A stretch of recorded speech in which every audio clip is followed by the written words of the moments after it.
and welcome to Rose City, the After Show, the podcast where we dive into the world of the popular novel Rose City by author Corenna Khieu. In each episode, we will be discussing a different aspect of the book, from the complex characters to the intricate plot twists and everything in between.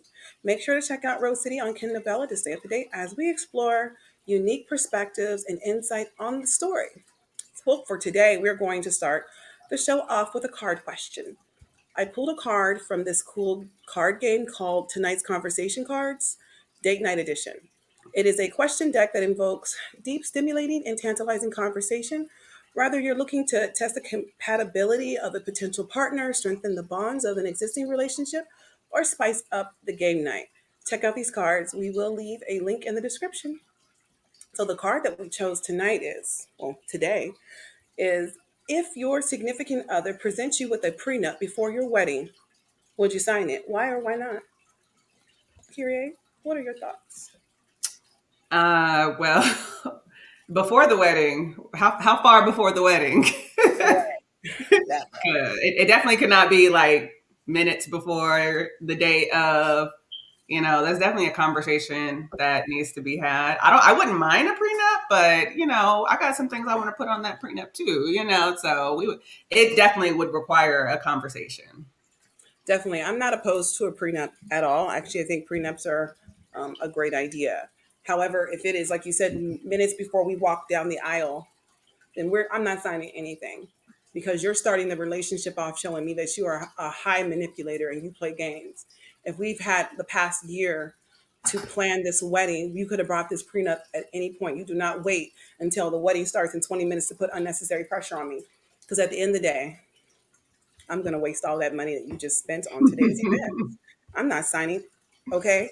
And if that means you're like, you going to sign it, Corenna, or this is done. I'm going to be like, because I'm petty and I'll get over you quickly. It's over. So, but if it's a situation where, you ask me to marry you and then, as we're going through these planning sessions and talking about life and where we want to live at, and you're like, hey, I was thinking about a prenup. What do you think? I really want one. I'm like, cool. Because for me, a prenup is not something to ever be afraid of. For me, a prenup is something that is a contract, it's a negotiation. So I want to look over the contract that you have presented to me, and then I'm going to take that back to my attorney, and we're going to go over it together, see if it's a good contract, and then I'm going to add in some things that I want to see happen and the things that I want to protect of my own assets. So no, I'm not against it. I think it's all about the way that you present it. If you present it in a way where we can have this negotiation, we can go back and forth.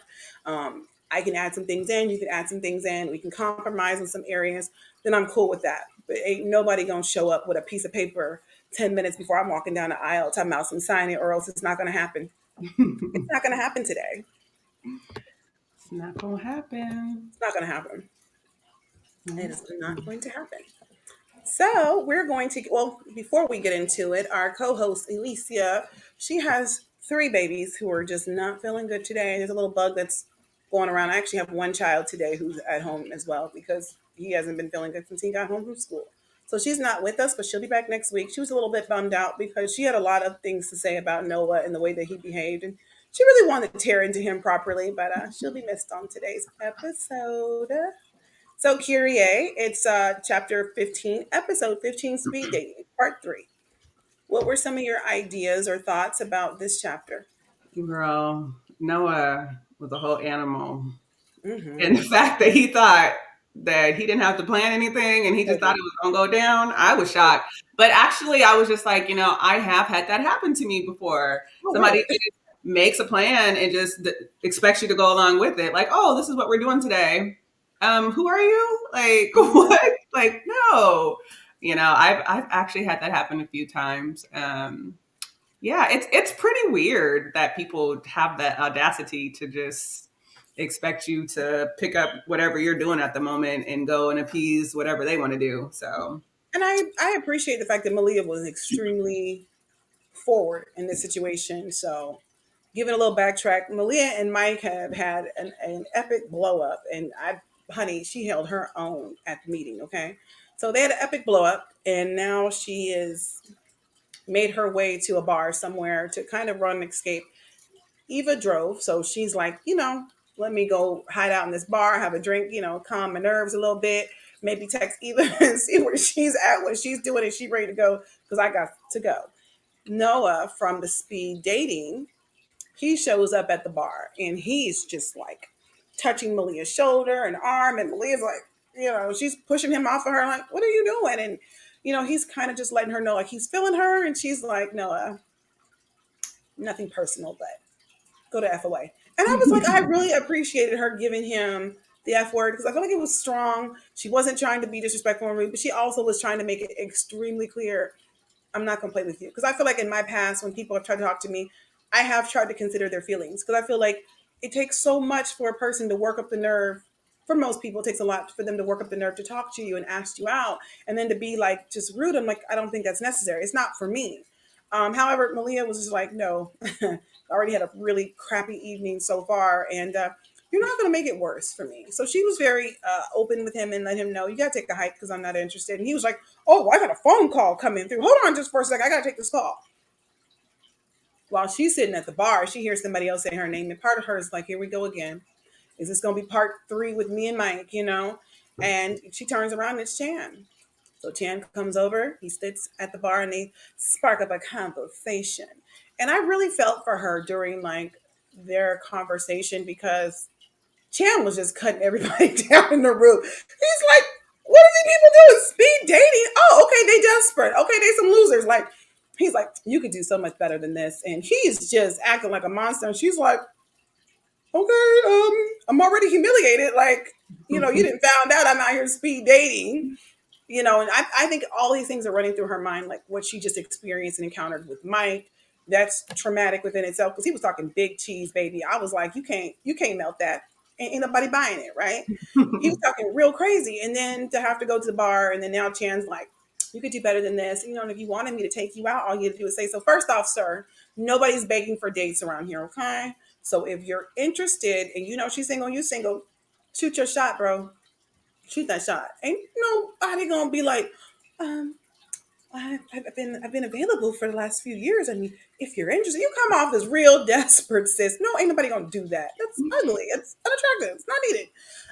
Um, so she's there and she's just like really bummed out because he's not just, so Malia, what brings you here today? Let's just, and how's your family doing? How's business going? He literally is spending all this time just harping on how the people in the room were misbehaving and acting like they were just driven by passion and lust and desperation for somebody to sleep with that night. And he was just not feeling it. And he wanted to let her know, hey, you don't need to be in the scene. Like you got some sauce on you, sis, and that ain't it. So that's what happens there. Noah shows back up after this phone call and he's like, hey, Malia, yeah, I just got off the call and I got this whole cruise thing set up for us to go out on my boat tonight, leading with his wallet. You ready to go? And, he touched her shoulder and she was like, so she had to get that hand up off of her. And then he looks down and he sees right like, he looks down and he sees her and Chan holding hands, and he's like, "And what's going on here?" And the book says that he is like offended, like he's like a lover who has found, his woman in the arms of another man, and he's just feeling all this jealous emotions. And he's like, "Well, Malia, you didn't have to do this, and you could have told me." And she's like, "Wait a minute, let's be clear. I already told you to take you somewhere else. I gave you a cuss word and all, and you wasn't reaching out for the signal." So Malia was very confused at this point because she was like, how did I tell you I wasn't interested and to go the F away? And now you're going to tell me that I wasn't being honest. I was being very honest. You didn't want to hear it. That's the difference. So then him and Chan are like, he's like, and who's this? And he's talking about some I'm her date for tonight, and using cuss words. And Chan's like, who you talking to, B? And then the two men are in each other's faces. And honey, the room is looking. Malia's like, yo, keep it down. Because again, when you raise in certain families and when things happen on a public level, you're always taught to be discreet. Handle that quietly. Sometimes you can't handle things quietly. Sometimes things got to turn into a wreck. And that's what was happening. Noah reveals to Malia, hey, that's cool. I don't want you. I was going to use you up anyway. Like, So Chan was like, oh, really? So as he was trying to walk away, Chan make sure that, he puts his foot out there. so that he could trip homeboy. And then Noah looks at Chan like, oh, okay, so you want to do this. You know, and I'm not going to give it away. You have to read the rest to figure out what happens after Noah falls down. But, you know, Chan comes at Noah with some very interesting information. He was like, sir, you're not who you say you are. Like, you have a whole fiance. And Noah's like, how do you know? And Malia's like, a fiance. It was a little bit, you know, disturbing, but that's what went down. And so after, you know, to be honest, I was always kind of like, oh, I might be open to speed dating. You know what? After reading this chapter, I don't think I would be. I think I reconsidered. Like I was thinking about it, like Bella could probably get me to go out because it might be fun. But just think about how dysfunctional people are. No, I think I'm gonna stay home. Yeah. I mean, I was just thinking like Mike showed up and acted like an animal. Noah's talking stupid. Chan's ready to fist fight, and it's just like all these men causing all this drama. No, I'm gonna stay home. I'm gonna wait for somebody to find me at Safeway or something like that. Like, hi, ma'am, I saw you over there by the cucumbers. You know, I'm gonna wait for something to happen a little bit more organically because if Right. that was taking place for me, I think I would lose it. I'd be like, no, I'm never coming outside again. Yeah, you really never know what you're getting into, especially in a scene like that. Like people just go out just to have fun, kind of like a bar scene, you know, just go out, Right. have a good time, see what I can get into tonight, and then get back to my obligations tomorrow, you know. So Definitely. So I'm good.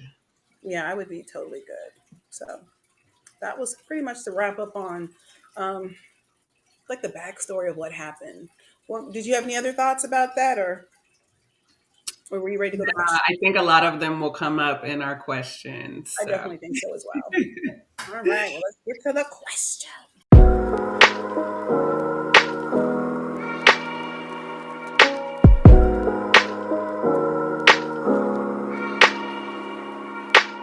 All right. Our first question of today is: how would you feel if someone you were interested in popped up on you while you were on a date with someone else? Ooh, I would baby. be so embarrassed.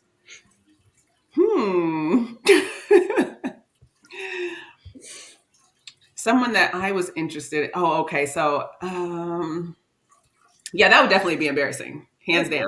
sure. But I'm not the type to go on a date with somebody else. If I'm interested in somebody else, like, you know, I have tunnel vision. If I'm interested in one person, I'm Yeah. interested in that person, you know, and then if it doesn't pan out to be anything, then, you know, and those feelings fade away, then I will, you know, entertain somebody else. But yeah, of course, that's freaking embarrassing, you know. Okay.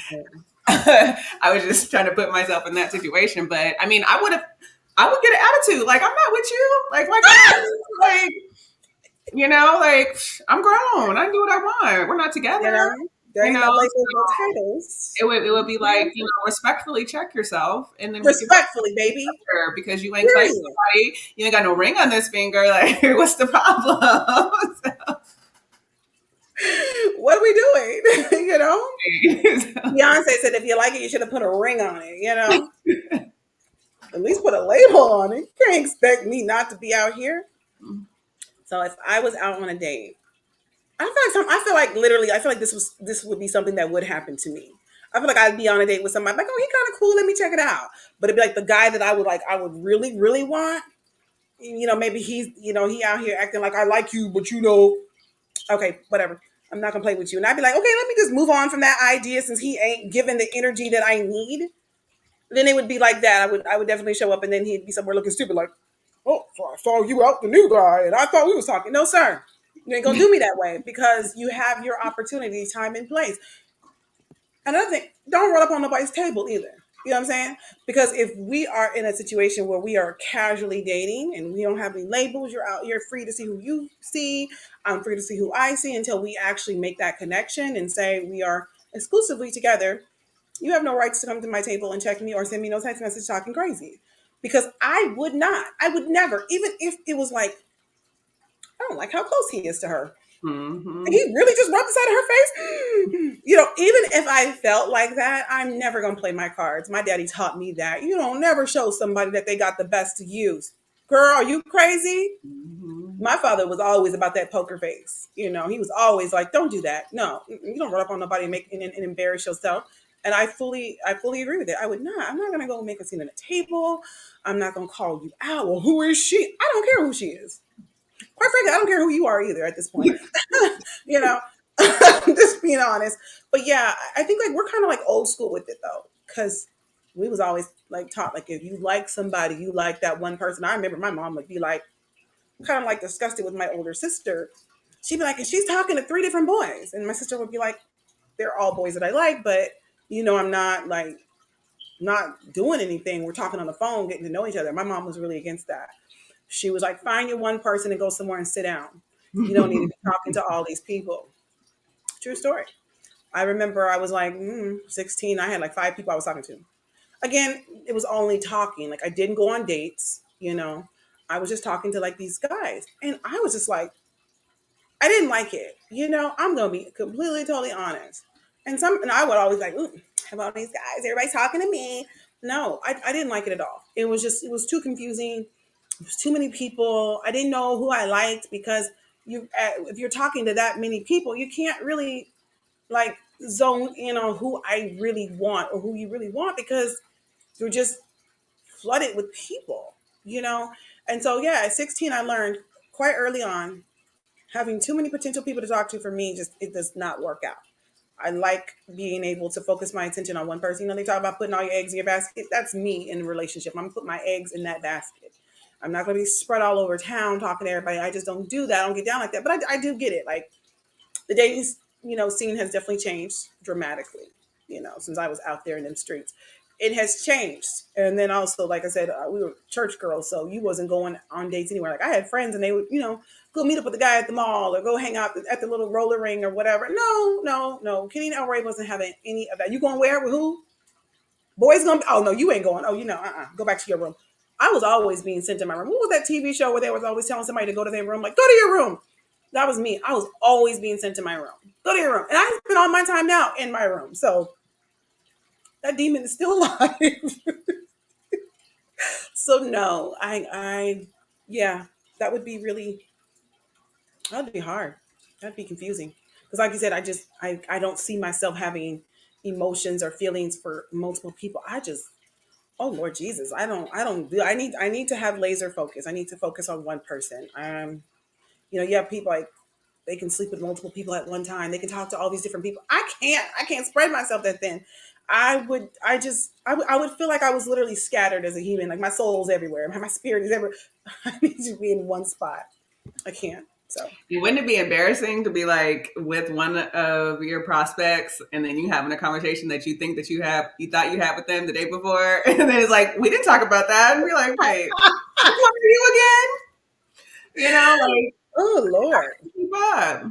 Or what if you was out with one of your prospects and the guy that you liked or whatever, the person you was talking to showed up and they homies. Oh, embarrassing. I had an old friend. She was with this guy back. He was like I don't know Lakewood or whatever. But anyway, she was with this guy and they went to the club together. And she's like they were having such a good time. And she said a dude walked up on him and he was like, "Oh okay." And so she was like looking crazy because she had a sexual encounter with this guy. So that was kind of weird. And so she had to tell him like, "I know you know him, but something happened." He's like, "Okay, whatever." You know what I'm saying? We grown, whatever, whatever. Honey, she said she saw 8 dudes at the club that she knew that she had been with. So she was that type of chick, or she was that type of person, very free with her body. She was proud of her numbers. She had told me that by the time she got to be 30, she wanted to have slept with close to 100 people. And I was like, sis, why? Oh. You know her too. I ain't gonna throw her name on there, but when I say it later on, you're gonna be like, yeah, I can see that. Yeah, I can see that with her. Oh, praise God. Oh, yeah, she's like that. Okay. Yeah, that was the goal by 30 to be with 100 people. And she was just like, yeah, my head would just about pop off when I talked to her. Like, why?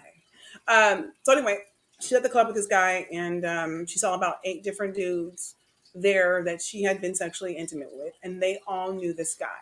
So everybody's like, walking up to him, saying, dabbing him up, whatever. But off to the side, like, let me talk to you real quick. Like, oh, you with her? So let me just tell you, I used to mess with her. So he was like, at the end of the night, he was like, okay, that's a lot. And so anyway, so one day she went to his job because he owned a business. So she went to bring him lunch. There was about 10 guys at his establishment of his business who was there. She said every one of the dudes in there knew each other. and she had slept with all of them and did not know that they all knew. And I'm like, girl, you gotta stop. So he took her off to the side when he found out. As soon as she left, they was like, "Oh, you messing with her? I had her, you know what I'm saying, running her name all through there because she put herself out there, right?" Yeah. So he told her, "I really like you, and I think we have like a really good vibe." He was like, "But you have been with a lot of people." He was like, "And now it's going to affect my business. Like, I can't be the boss, be the leader to these men, and I'm with the woman who they've all been with because they're going to look down on me for being with the woman everybody else didn't have." So she was like really hurt. She was like, "Dang, I really liked him, and I just wish that those dudes would have shut up and not said anything." But I'm like, people aren't keeping no secrets. They telling all the tea. Like, they dropping it like it's hot. So it ruined that situation for them. Ooh, yeah. I never wanted to be one of those chicks that, everybody's been with, everybody could tell what my private places look like, Girl.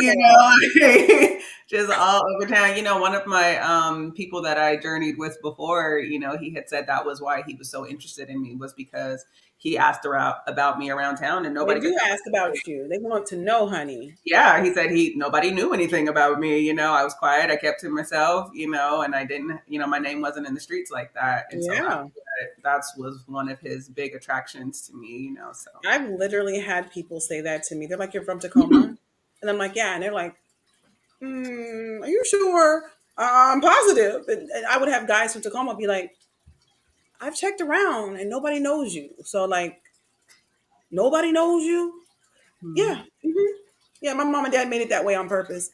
All that good old homeschooling and church activities and not going nowhere. Yeah, it'll make it so that nobody knows you because I wasn't going nowhere. And I was like, and it made the person kind of uncomfortable because when they're trying to run a report on you and they can't get any feedback, they're like, "I need to get something." I, nothing? Mhm. Nothing. That's how we're going to keep it. Not 10, okay? We're going to keep it just like that. No, nobody knows me. People are like, "Well, are you new to the area? Are you new to the city?" No. Right. I was always being asked, "Are you new here? Are you new to Tacoma?" No, I just don't go out.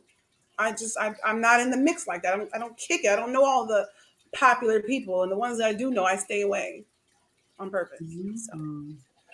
yes, the joys of living in the religious family. Mhm. So the next question is mine. It says, "Why did Chan like it when Malia was irritated with him? Why do some men find pleasure provoking women to anger?" We just talked about that this morning, didn't we? Mhm. Yeah. Did you want to go first? I definitely don't know. They're crazy. Yeah. You would think that they wouldn't want to make you angry, but it honestly turns some men on for some weird reason. And I haven't quite like I've I've always loved studying human behavior and why people are the way that they are and why did they do the things that they do. But that's one thing that I just have not been able to crack yet, of why people seem to it the ones that get excitable or even get turned on when they make someone else angry. It's really perplexing. So My father was the type of man that he liked to make people upset. Like, that was like his thing. Like, he loved it. He was like, "Oh, I got under that person's skin. Oh, that person was so mad." And so my mom was like, she was like, "When I met your father, I was quiet and I was calm and I didn't fuss and I didn't argue." She was like, "And he just brought this side of me out." And I was like, my father couldn't have been with a woman that he couldn't have fought with and argued with. Like, if somebody would have just been like, "I'm going to keep my head down and I'm not going to," oh no, that wouldn't have worked. That wouldn't have worked. He was going to keep poking the bear until he got a response. He liked arguing and fighting. It was a thing for him. So I don't know. Like, and I have come across people like that. They like, "I like it when you get fiery." You shouldn't like when I get fiery because then I start blocking people and I stop answering calls. Why would you want to see me like that? If I get annoyed, like, that's stupid. Like, and my husband, I love him, but we could have a big fight, like, just like, and then he'll just start smiling from across the room. He's like, "Oh, you just so sexy when you get mad." What?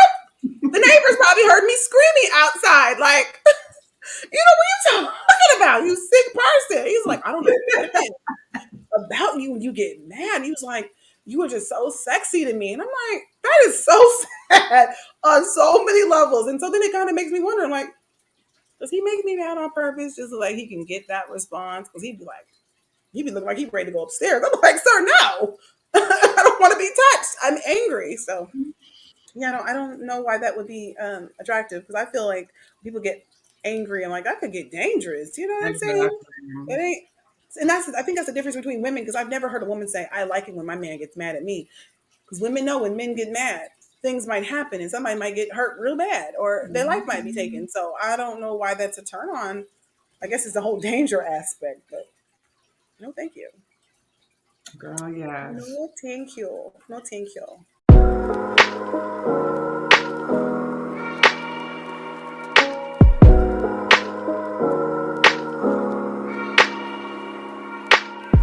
All right, our next question. I agree with Chan. People should take more time getting to know each other before entering relationships. What are your thoughts on the formula for finding true love?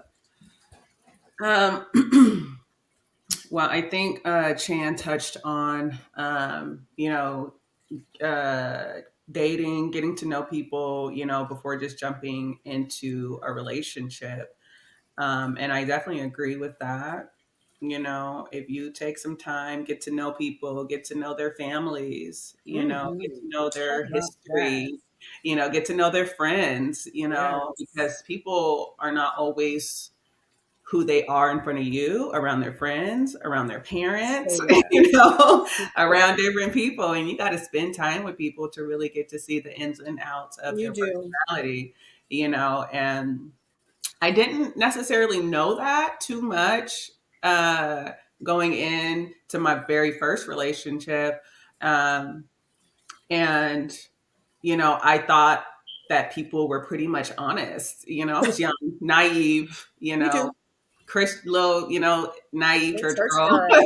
you know, and I Yeah. thought people were honest. I thought they Mhm. put their best foot forward, and that was, they were sincere and, oh, okay. And I believed Mhm. everything until they proved me wrong, Right. and then even when they proved me wrong, it must have been the devil that got into them, and I need to pray for them, and, all that stupid stuff, All so that stupid stuff. yeah, and and I didn't look at, because some of the things that somebody that I journeyed with before that should have been red flags for me, they weren't. It was just like, oh, Mhm. he had a bad day, it's okay. And then, he would be back to being his loving, sweet self later. And if I had really been taught to look for those Talk things, about that. because we're not taught, those are red flags. Like, that's what you need to pay attention to. Yeah. Walk away. It's not, oh, go easy on him because he's had a bad day. Oh, but what about how his parents treated him? You need to consider that too. What about everything that he's been, well, what about me? What about, Right. I didn't do nothing to him. I ain't do a damn And thing. then, that saying, how he treats his mother is how he's going to treat you. Baby, talk about it. That is such a huge thing that we need to pay attention to. And Girl, talk about it. even if it's not his mother, see how he talks to his sister. Yeah. See how he talks to the other women and females in his life. And that will give you a good glimpse of how he's going to treat you. Yeah. So yeah, definitely just take your time. I in this relationship, well, the husband I'm married to now, um, we definitely took it so slow. I was just like very cautious, this time around. We took it pretty painstakingly slow for most people. Right. But it was so necessary, and he was Definitely patient with necessary. me, so don't think about, oh well, they want to hurry rush things along, and they're ready for this and ready for that. If you're not ready, you're not ready, and the right person is going to be patient, it's Right. going to be understanding, and it's going to, work at your pace. It's not going to try to rush you to be comfortable in a situation that you're really not comfortable in. And that's one of the Right. biggest things that my husband, he got my attention because he wasn't pushing me too fast, and I was just like, I wasn't even interested in anybody when we first started talking. I was like, Mhm. I'm just not there at all. I don't foresee myself ever being in a relationship again. And he was like, okay, cool, we can be friends. And he was a strictly strict friends. Hey, how you doing? You want to play a game? You want to watch a movie? How was your day? Nothing else. And he did that for a little over a year, and then I was like, this is a perfect gentleman, you know. That's And I was blessed that somebody else hadn't caught him up in that time, you know, that, you know, he was still available for when, you know, I was ready. Hey, you want to go hang out sometime, you know? But yeah, just pay attention to those things and don't take those red flags lightly. You that's know. beautiful. I mean, even what you were saying about like how it was over a year and it wasn't like things weren't moving on to like I have feelings for you, where it was kind of like we're friends and we watch movies together and we play Scrabble online and you know all that type of stuff and we talking, but it's never like moving in the direction of like a relationship. And yeah, somebody could have you know came and swooped him up, but at the same time, I love it when I go back to those moments where it's like what's meant for you will be for you. You know what I mean? And clearly that was a relationship that was meant for you. I feel like we have so many people. I'll tell you what's yeah. I'd be saying something, other things come to my mind. I'd be like, yeah, okay, I got all these thoughts going. What's meant for you is what's meant for you. I was talking to my son because he's like 14 and you know starting to like have a little girlfriend and all this stuff, and his girlfriend goes to another school, and he's like, Mom, why do people cause drama? And I'm like, what do you mean? And he's like, there are girls who go to my school who know some of her friends at her school. And they're like, yeah, and this and that and the other. And they're talking all this. And he was like telling blatant lies. He was like, and then my girlfriend calls me up and she's like, well, what's going on? Because so and so's friend said, you know, all this, he said, she said stuff. And he was like, why do people do that? And I said, sometimes when people like you, they don't know how to be like, well, dang, I really like this boy, right? Or I really like this girl. But now they're dating somebody else. And so instead of them saying, well, you know, if it's meant to be, it's meant to be like, you know, maybe our time isn't now, maybe our time is later, right? What people will do is they'll be like, I'm gonna sabotage that. I'm gonna tear them up. And I remember, you know, teenage girls, you know, just being like, oh, I like him and I'm gonna spread a rumor about his girlfriend. I'm gonna do this. You have grown women who are doing these types of things, right? You have people who don't understand that notion of if it's meant for you, it will be yours. We have people like, no. I'm tearing up what you and Tracy got. Sorry, Tracy. He my man now. You know, and I'm like, no, Tracy, you can have him because he ain't no good anyway. You know what I mean? But if somebody else could come in, and I'm not saying that like he had to just be like, I'm waiting around for her, even if it takes 10 years, right? If he was to move on, it's fine because you guys probably would end up still being friends anyway. But at the end of the day, that wasn't meant for you then. You know what I mean? Like it was meant for you guys to be together and it happened. So I feel like we have a lot of people who move in fear. We see a lot of people, I know, I got to do this. You see men getting women pregnant on purpose. And I know some men like that. I know a few men like that who will get a woman pregnant and be like, I'm keeping her on lock. And doesn't even mean that like he wants to be in like a long-term relationship with her. He loves her. He wants options. You know, like I might want to come back to her. I might want to settle down. It'd be easier to do so. We got a couple kids together, you know. But yeah, it's like we have all these people who are making like decisions and choices right now, and it's not necessary. If this is something that's for you, it'll be for you. We got like 8 billion people on the planet. Somebody's gonna be there for you. Somebody's gonna be what you need them to be. You don't have to steal nobody else's situation. You don't have to be a side dude. You don't have to be a side chick. There's somebody out there for you who's willing to give you what you're looking for. Girl, that reminded me of that video we watched the other day of that guy. Which He's one? like, yo, man, might be stuck in another relationship. Oh yeah, I remember that Woman might video. be being abused by somebody else. She's there. Yeah, She's your stuck. soulmate is in a relationship with somebody else. Somebody Okay, else. that's why you can't find them. You know, so you got to wait for that situation to implode, and then you can get your soulmate. Yeah, so Okay. if y'all seen that video, what I'm talking about, that does not mean go and start breaking up relationships. And that's what some people will take from it. And I think what he was trying to say was that sometimes the person that you're looking for isn't available at that moment, right? And eventually you just may have to be patient. You may have to just say, listen, until like the right thing shows up at the right time, then I'm gonna keep myself off the market. You have to have some standards. You Yes. gotta have some standards. You can't just be out here flinging your body on top of people and out here just with everybody. That's not necessary. And some people are like, well, you and your standards gonna have you lonely in bed at night. Maybe I would sleep so good. Like right now, we fighting over that bed. It's a queen size, and you're like, I want a king size for what? I'm what? Like, what do you want a king size bed for? I'm still gonna be on top of you. I'm still gonna have my legs wrapped around your body. You're not gonna get away from me. I am I'm like a, what do they have, like those heat seeking rockets or whatever? That's me. You're a So homie missile. this is him sleeping. This is me getting closer at nighttime. And before I know it, I have a whole death grip on him, My hand's on top of his head, or my head is on his back. I sleep really wild. So very, like, you can put this huge bed. I'm still gonna find my way over to you, sir, because your body heat. Too funny. Maybe I still gotta get like a heating blanket or something. Um, but I back like to the, my space. what'd you say? I like my space. You want your space? Oh, you can't sleep in bed with me. Because even Alicia, when we go places together, and like if it's a hotel, we'll be like, "Oh, we'll just get one bed and sleep together." And she's always like, she's always like, "Ah, what did I do?" Because we slept together at, like, when we were on our little road trip and we were driving to California. We stopped at some point. It was like 2, 3 a.m. and we're like, we need to stop. We tired. I think y'all And slept together at the we did Airbnb. sleep together. Yeah, the Airbnb was up together, and I can tell she always has You buyer's know, like, remorse. ain't going nowhere. So cold. She always has buyer remorse. She's like, why did I sign up for this? She's all over me. I am not your husband.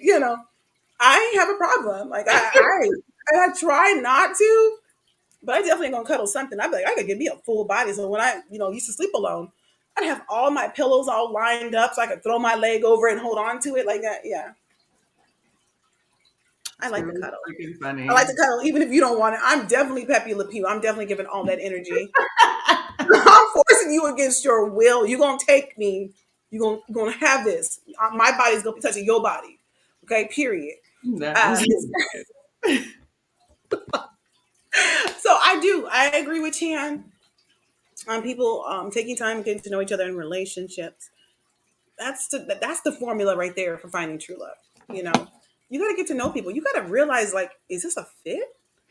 We may not be a. We might look good together in a photo, but that doesn't mean that we're actually going to be a good fit. You know, I was thinking about something I had said about, my husband and myself. Like, I'm lava, I'm hot, I'm fire. Like, I'm firecrackers. I'm an whole explosive device. You know what I mean? That's me. That's my personality, right? Good, and it's good and it's bad, but it's just like, that's just me, and I've always been like that, and he's not. He's just like cool, calm waters, and nothing really shakes him. Could you imagine two people both being C4 walking around like that? That's bad. Everything that looks good isn't good together. So, that formula, if you want to find true love and all of that, and you need to take your time, slow it down, baby. Get to know people, ask questions. I'm gonna also say, what is a pet peeve of mine? A pet peeve of mine is when people just talk, talk, talk, all about themselves. They don't ask you a dang thing. So my day was fine. They will tell you every business move they got going, what trip they take. I mean, 30, 40 minutes. Then they'll never stop and say, how are you feeling today? How was your day? How are the kids doing? And that could be for, no, you didn't. Hey, sir.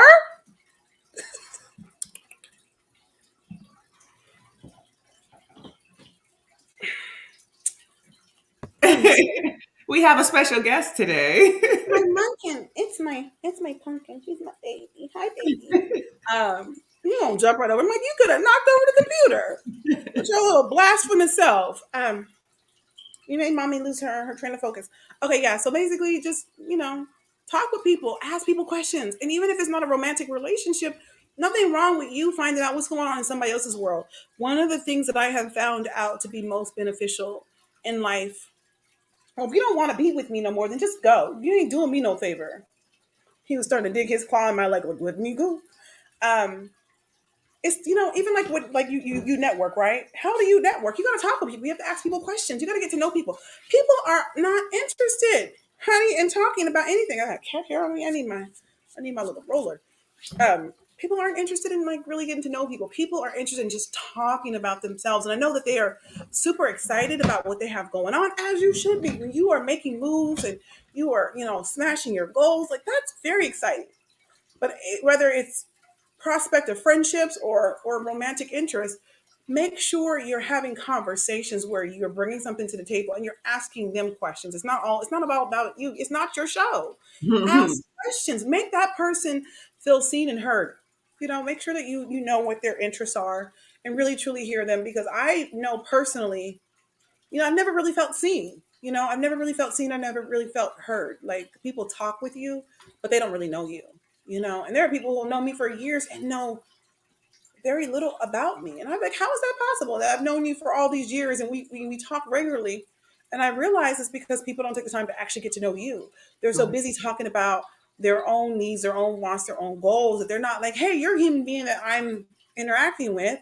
What is it that you do? Because you could merge partnerships. You could figure out some type of collaboration. You could figure out, like, you might have something I need, or I might have something that you need, right?